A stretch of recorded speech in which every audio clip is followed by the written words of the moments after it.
तो ये जो पांडव निर्जल एकादशी आती है, इसकी मुख्य कथा सब लोग जानते हैं, ज्यादातर भक्तों को ये पता है।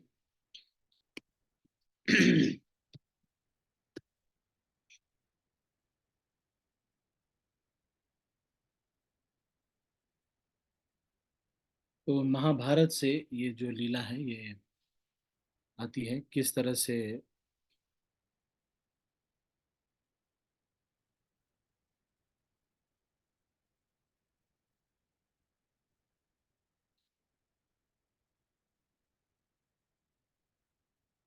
निर्जला एकादशी या फिर भीमा एकादशी इसको कहा जाता है, क्योंकि प्रत्येक एकादशी के दिन भोजन नहीं किया जाता, अनाज नहीं लिया जाता। तो वेद व्यास से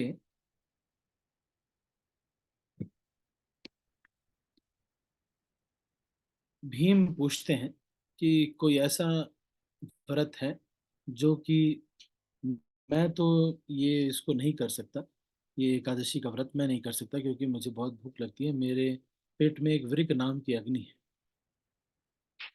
जो कि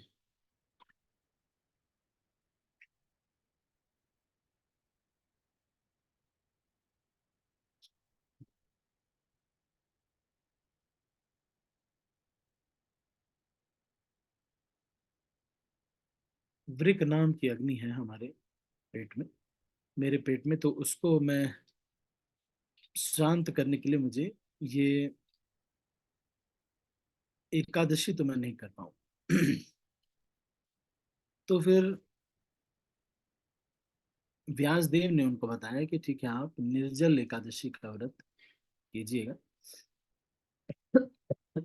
जो कि ज्येष्ठ महीने के शुक्ल पक्ष में आती है। एक साल में लगभग 24 एकादशियां होती हैं, लेकिन जब मल मास या अधिक मास आता है तो ये 26 हो जाती है।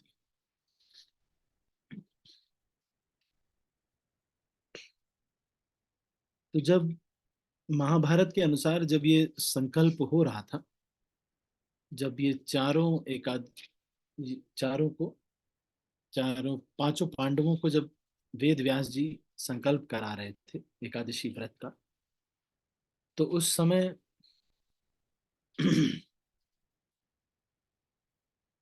भीम ने कहा कि हे पितामह, आपने तो प्रतिपक्ष एक दिन के उपवास की बात कही है। मैं तो एक दिन क्या, एक समय भी भोजन के बगैर नहीं रह सकता। मेरे पेट में वृक नाम की जो अग्नि है, उसे शांत रखने के लिए मुझे कई लोगों के बराबर और कई बार भोजन करना पड़ता है। तो क्या अपनी इस भूख के कारण मैं एकादशी जैसे पुण्य व्रत से वंचित रह जाऊंगा? व्यास देव ने भीम की समस्या का निदान करते और उनका मनोबल बढ़ाते हुए कहा, हे कुंती नंदन, धर्म की यही तो विशेषता है कि वह सबको धारण ही नहीं करता, सबके योग्य साधन व्रत नियमों की बड़ी सहज और लचीली व्यवस्था भी उपलब्ध कराता है। अतः आप श्रेष्ठ ज्येष्ठ मास के शुक्ल पक्ष की निर्जला नामक की एक ही एकादशी का व्रत करो, और तुम्हें वर्ष की समस्त एकादशियों का फल प्राप्त हो। तो ऐसा कहा गया है। तो इसलिए भीम सैनी एकादशी या इसको निर्जल एकादशी कहा जाता है। इस एक एकादशी को करने से सारी एकादशियों को पालन करने का फल मिलता है।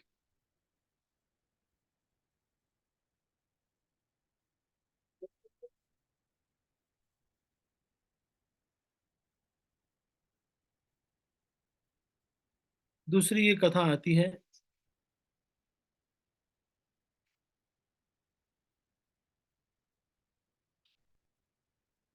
कि भीम खुद जाकर के पूछ रहे हैं कि ज्येष्ठ शुक्ल पक्ष की एकादशी में एक ही एकादशी कर लूं तो ठीक रहेगा।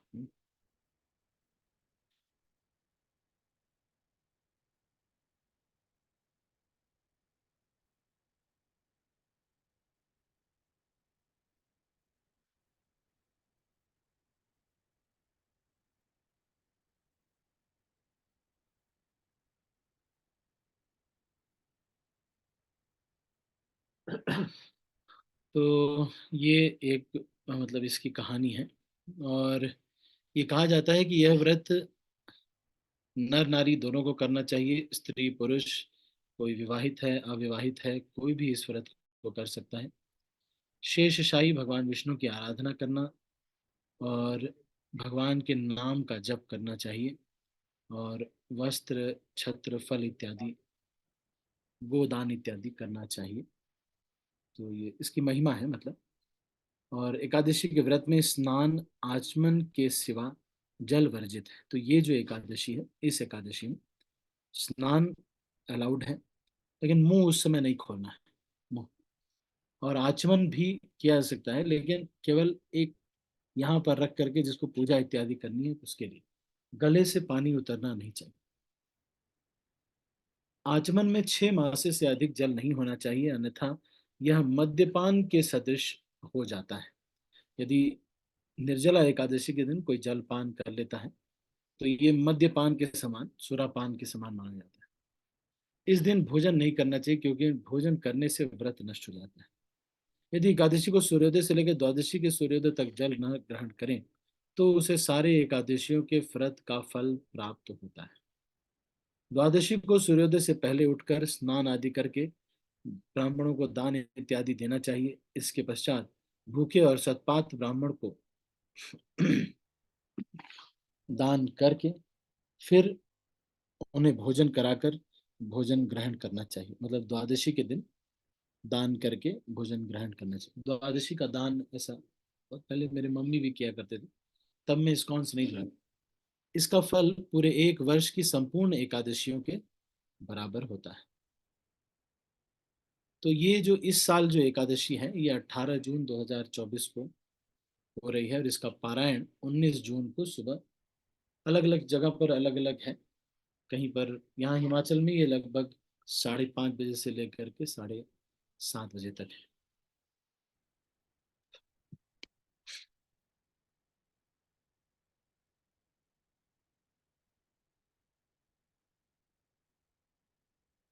तो वेद व्यास कह क्या रहे हैं, जो कि ये हरिभक्ति विलास में इसको कोट किया गया है पद्म पुराण से।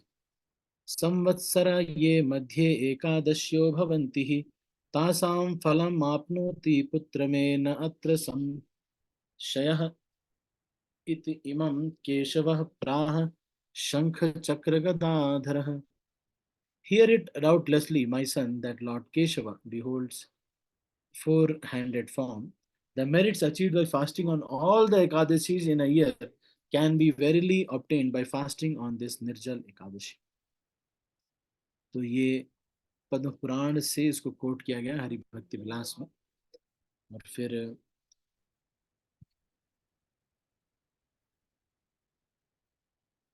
तो there are many devotees who don't drink even a drop of water the whole day. तो जो कोई व्यक्ति स्वास्थ्य ठीक नहीं है,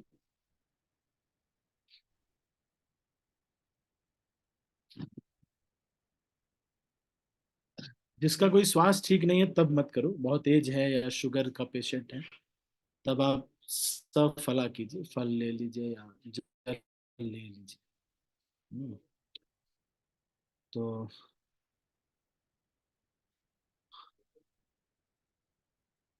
तो इसको करने का तरीका ये है कि सबसे पहले दशमी के दिन आप शाम को जब प्रसाद ले लेते हैं, जैसे कल कल जो है दशमी रहेगी, तो कल आपने प्रसाद वगैरह ले लिया, उसके बाद आप कुछ भी नहीं ले रहे। फिर रात में 3 बजे, 3:40 से एकादशी शुरू हो रही है मान लीजिए, तो ब्रह्म मुहूर्त जब शुरू होता है तब से। तो वैसे तो ज्यादातर लोग तो ऐसे करते हैं कि रात में एक बार प्रसाद ले लिया, फिर पानी पी लिया, फिर उसके बाद उस दिन 9 बजे से लेकर के रात अगले दिन 9 बजे तक कुछ भी नहीं लेते। लेकिन हमसे इतना नहीं हो पाएगा, तो हम ये कर सकते हैं कि सुबह 3:40 से पहले आप जो कमजोर हैं वो बनाना शेक ले सकते हैं, मैंगो शेक ले सकते हैं, मौसम्मी का जूस ले सकते हैं, पानी ले सकते हैं। तो ये सब सुबह आप थोड़े ड्राई फ्रूट्स भी ले सकते हैं। सुबह 3:40 यहाँ पर ये है हिमाचल में, आप अपने हिसाब से सूर्योदय का टाइम वहां पर आप चेक कर सकते हैं, उसमें ब्रह्म मुहूर्त का टाइम चेक करें। तो सूर्योदय जो समय है उससे 1.5 घंटा 98 मिनट पहले ब्रह्म मुहूर्त शुरू होता है। तो आप उतना आपने चेक कर लिया। और उसके बाद वहां उससे थोड़ा पहले आप उठ जाइए और ये प्रसाद कुछ ग्रहण करके फिर उसके बाद एकादशी शुरू कर सकते हैं। जब अगले दिन आपको व्रत को होगा तो एकाएक से बहुत ज्यादा मत खाइए। गर्म पानी, फिर उसके बाद थोड़ा थोड़ा ठंडा पानी पिया, थोड़ा नींबू पानी लिया। एक एक घंटे के अंतराल पे धीरे धीरे चीजों को लीजिए। फिर फ्रूट्स लिया, फिर थोड़ा खिचड़ी लिया। कम से 1 बजे के बाद ही आपको फुल दाल राइस सब्जी चपाती वाला जो मील है वो लेना चाहिए, 1 बजे। क्योंकि वो एकाएक से बॉडी इतना हैवी ले नहीं पाती।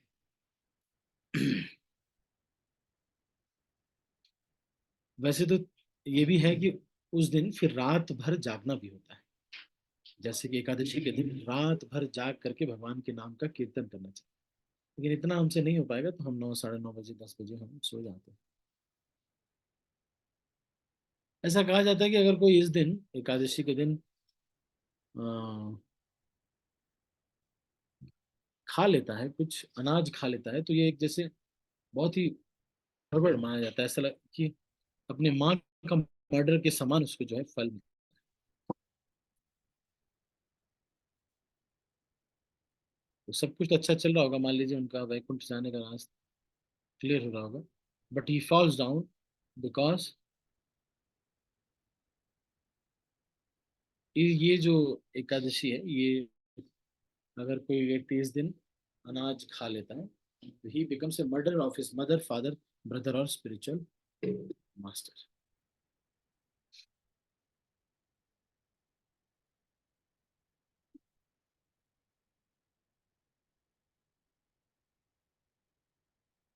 तो थोड़ा मेथोडोटिकली इस व्रत को तोड़ना चाहिए।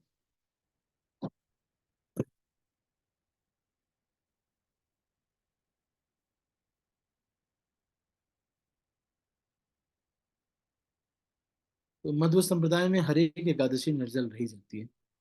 अब उनके जो सन्यासी हैं वो लोग पूरा ही वो रखते हैं, व्रत रखते हैं।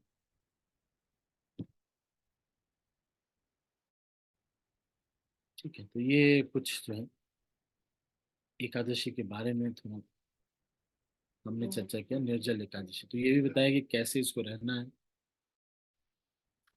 और दिन में अगर मान लीजिए गलती से कोई पानी पी लेता है, तो फिर ऐसा नहीं कि बहुत सारा पानी पीना है, भगवान से क्षमा मांगनी है और फिर आगे बढ़ना है।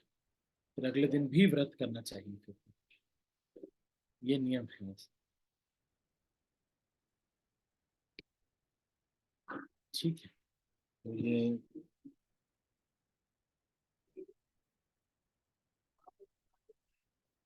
निर्जल एकादशी के बारे में थोड़ा चर्चा कर रहे हैं।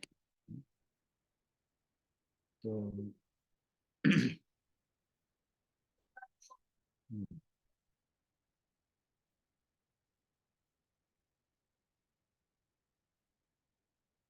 सारे जगहों पे यही कथा बताई जाती है। जैसे कि अग्नि के बारे में बताया जाता है, 3 प्रकार की अग्नि होती है। एक दावाग्नि, वेद वेदवाग्नि, जिताग्नि। हम्म, तो ये पेट में जो है फिर अलग अलग प्रकार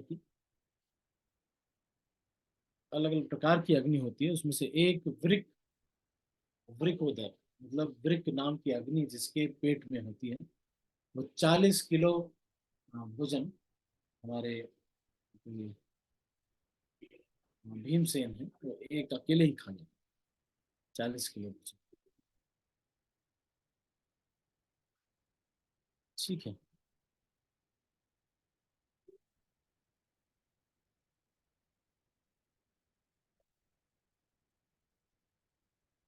कह रहे हैं कि यदि कोई व्यक्ति इस का एकादशी का पालन करता है तो उसे ब्राह्मण को मारने का, आध्यात्मिक गुरु से झूठ बोलने का, आध्यात्मिक गुरु के आदेशों का पालन नहीं करने का, शराब पीने का, इन सब का भी जो भी फल है पाप, वो सब नष्ट हो जाता है यदि कोई व्यक्ति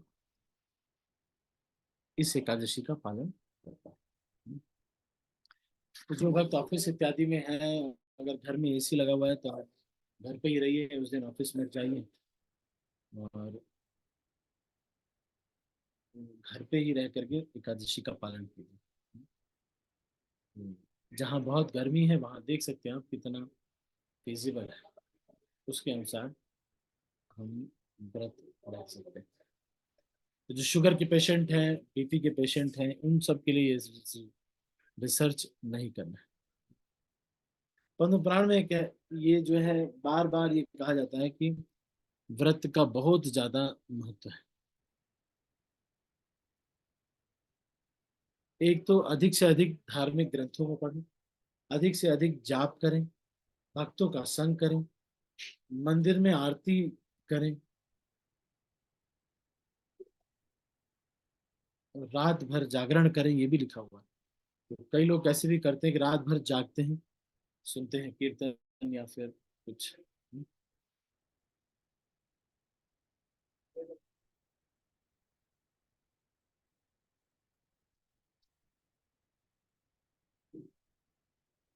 कई जगहों पर कहा जाता है कि सूर्योदय से पहले या ब्रह्म मुहूर्त में 2:30 बजे तक जल ग्रहण किया जा सके, लेकिन इसके बाद हमें अपना निर्जला एकादशी का व्रत जारी रखना। यदि कोई इस एकादशी का पालन करेगा तो क्या अन्य सभी एकादशी का पालन करने की आवश्यकता है? हाँ, हमें साल की सभी 28 एकादशियों का पालन करना होगा, लेकिन इस दिन हमें निर्जल व्रत रखना होगा। ठीक है, तो ये जो है एकादशी के बारे में थोड़ा हमने चर्चा कर लिया। हम्म,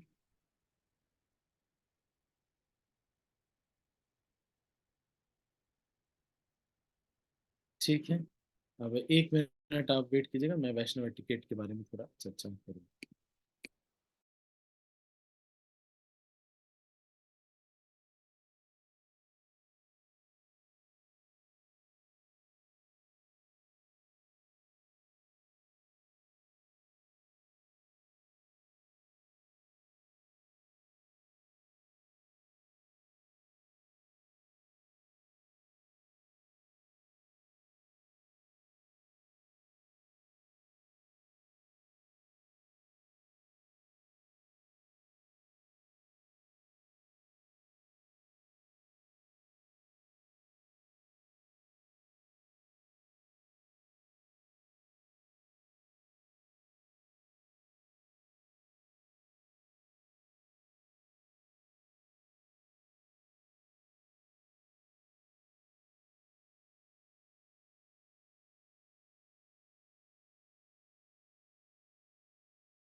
हरे कृष्ण।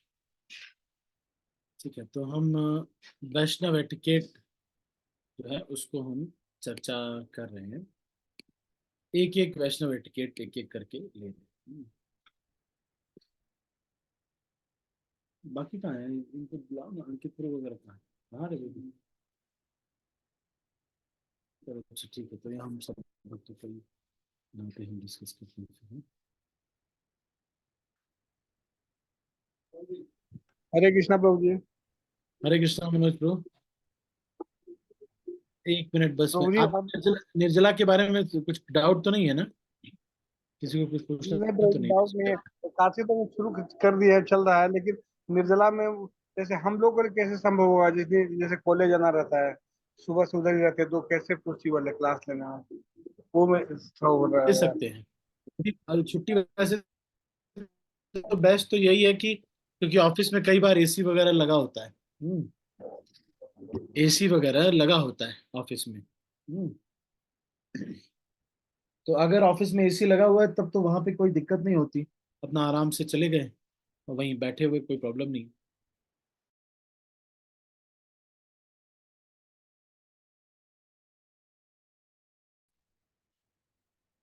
जितना हो जी सके प्रभु घर जी। में रहें, तो बाहर ज्यादा नहीं जाना होगा तो एकादशी का, पर कोशिश यही करना चाहिए कि दो ये शुद्ध है, एक तो हरि नाम और दूसरा ये,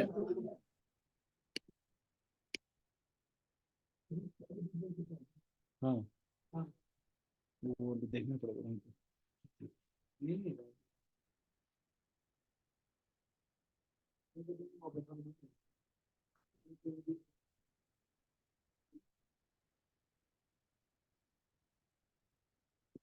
हम्म तो ऐसा बताया गया है ना मनोज प्रभु कि दो चीजें बहुत शुद्ध हैं कलयुग में, एक तो हरि नाम और दूसरा निर्जल एकादशी।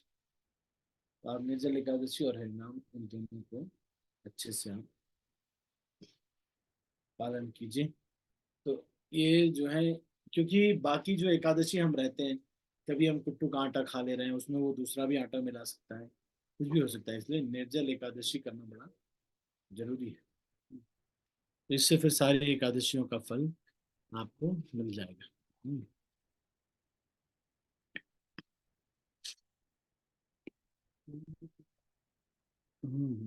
एकादशी ना, नहीं अभी मैं वैष्णव टिकट स्टार्ट कर रहा हूँ।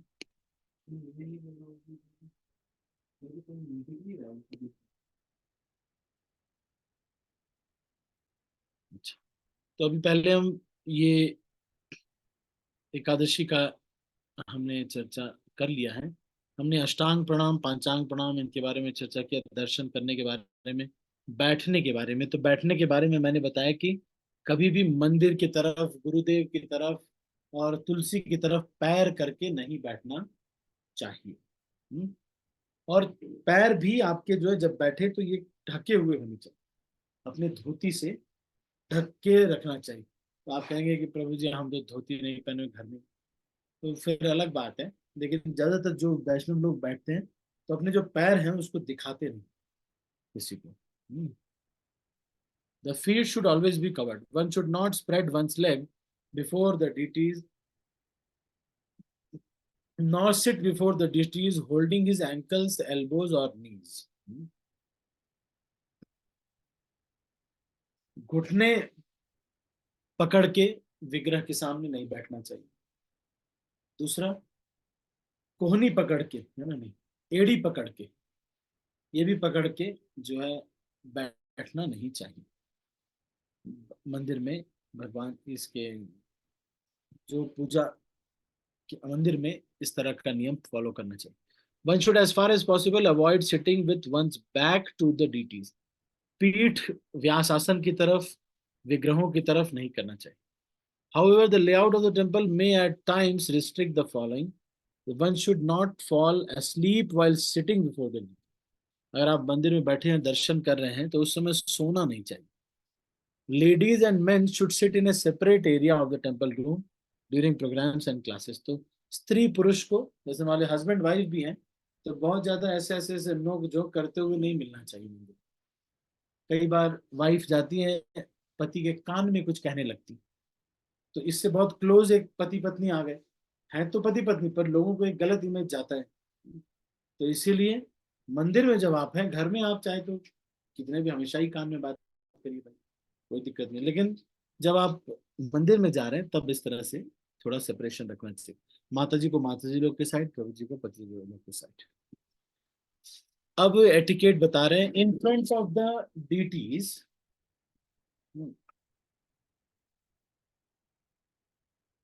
कैसे बैठना चाहिए?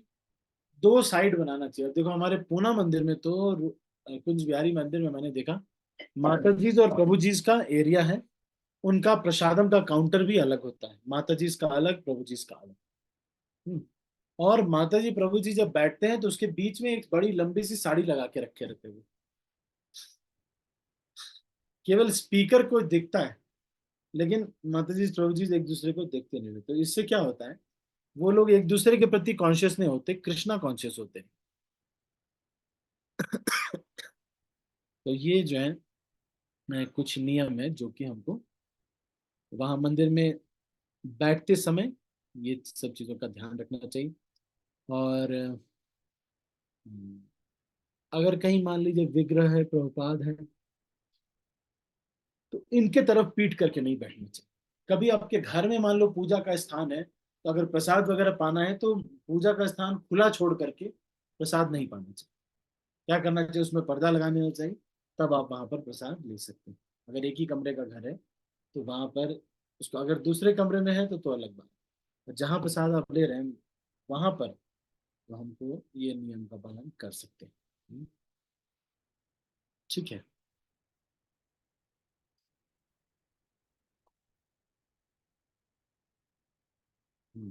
तो ये बैठने का तरीका मैंने बताया। और फिर कैसे विग्रहों का दर्शन करना है, तो मैंने बताया सबसे पहले गुरुदेव प्रभुपाद, इस तरह से गोस्वामीज होते हुए, फिर उनके चरण, विग्रहों के चरण, और उसके बाद जो है चेहरे पे, चेहरे चरण, और उसके बाद जांग, फिर ऐसे करके चेहरे पे तक वो जाते हैं। इस तरह से दर्शन करना चाहिए।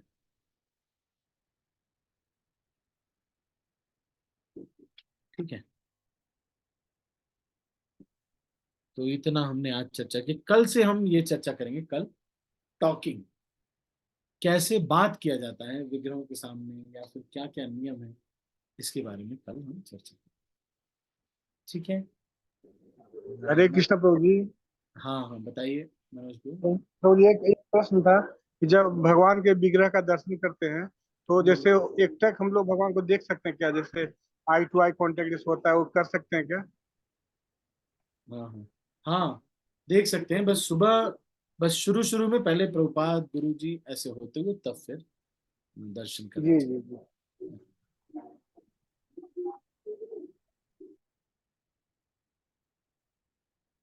ठीक है। तो अभी हम इसको यहीं पर समाप्त कर रहे हैं। हरे कृष्णा। तो सब लोग निर्जल एकादशी रखने का प्रयास कीजिएगा। और ऐसे फ्रूट्स वगैरह, जूस वगैरह, ये सब अगर आपको लगता है, मैं तो बेस्ट तो यही रहता है, 3 बजे उठ जा, 3 से 3:15, 3:30 तक कुछ ये सब पानी और सब कुछ जूस वूस बढ़िया से पी ले, और उसके बाद कर ले। गृहस्थ आश्रम में तो ये वाला बढ़िया से होगा। ब्रह्मचारी आश्रम में ये नहीं होता है। ब्रह्मचारी आश्रम में शाम को 5 बजे प्रसाद होता है मंदिर में। दशमी के दिन मतलब कल शाम को होगा, उसके बाद से कोई कुछ खाएगा नहीं, पिएगा नहीं। फिर अगले दिन 9-10 बजे कोई एक भक्त होते हैं जो कि सुबह 5 बजे पानी पिला देते हैं। सब लोग थोड़ा गर्म पानी पी लेते हैं बस, या नींबू पानी पी लेते हैं। उस दिन दान करने के लिए बहुत सारे भक्त लोग आते हैं, क्योंकि सबको पता है कि द्वादशी का दान बहुत श्रेष्ठ है। तो फिर 9-10 बजे, 11 बजे भक्त लोग थोड़ा प्रसाद पा लेते हैं। बस यही ब्रह्मचारी आश्रम में यही है ना मनोज प्रभु।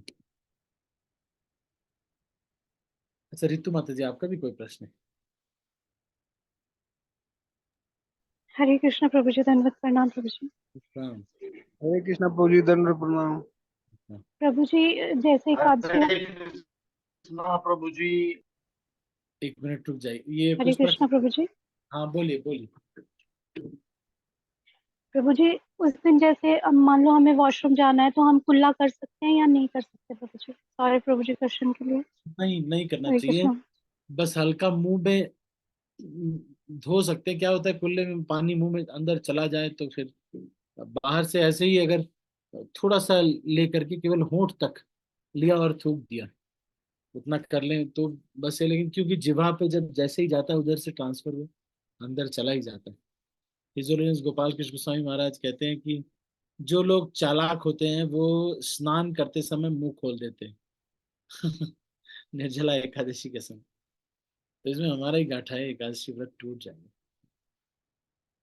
नहीं हो सकता तो नहीं करना चाहिए, ऐसा नहीं कि भाई अरे हम करना ही करना।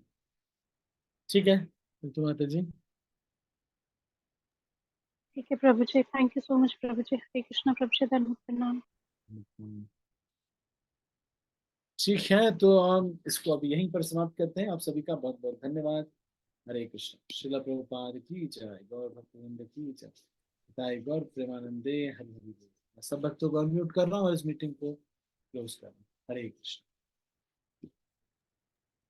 हरे कृष्णा प्रभु जी, धन्यवाद प्रणाम प्रभु जी। हरे कृष्ण प्रभु जी, धन्यवाद प्रणाम। हरे कृष्णा प्रभु जी, दंडवत प्रणाम।